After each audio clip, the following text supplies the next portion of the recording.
Na 5. međunarodnom festivalu tamburaških orkestara u Rumi sudjelovalo je 6 velikih tamburaških orkestara i to Dečiji Subotički tamburaški orkestar, Tamburatorium iz Pančeva, Brač i Studentski iz Češke, Subotički tamburaški orkestar te domaćini iz Rume Branko Radičević i Matija Gubec.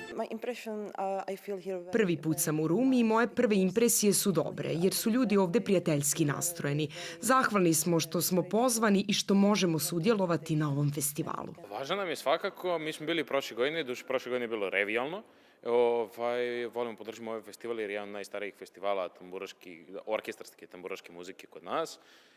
I onda nam znači da dođemo da predstavimo ono što mi radimo, naš rad, naše vežbanje, trud i ostalo i da uporedimo s ostalim tamburašima. Ne znajući toga da li ćemo pobedimo ili ne, više da se vidimo sa svim tamburašima koje znamo i da slušamo jedni drugi.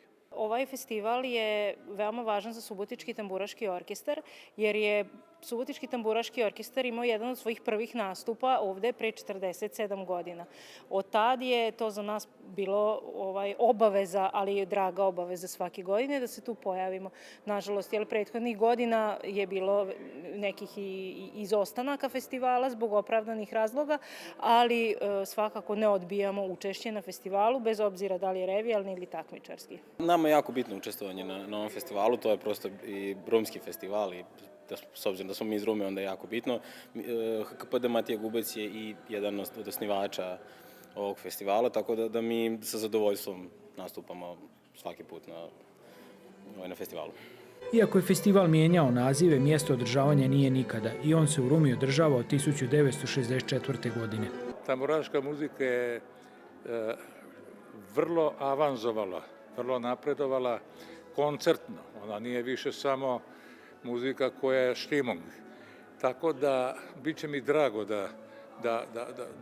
da sedim večeras i da pratim omladinu i da uživam. Obzirom da sam na ovom festivalu nastupio prvi put, sada već reći daleke 1995. godine kao član Tamburaškog orkestra Doma mladih iz Šida, odakle sam i rođen. I što s ponosom ističem da sam Sremac, jel?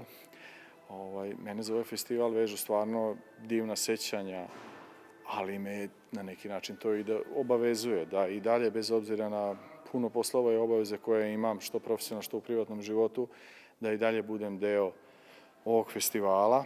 Da je lako, nije lako, jer znate kako, da je ovo profitabilno, ne bih bio ja tu i ne bi bili tamburaši, ali ako sami sebi tamburaši ne pomognemo, neće nam pomoći niko drugi. I ove godine festival je organizirao Savez tamburaških društava u Vojvodini i Kulturni centar iz Rume, a pokrojitelj festivala bila je općina Ruma.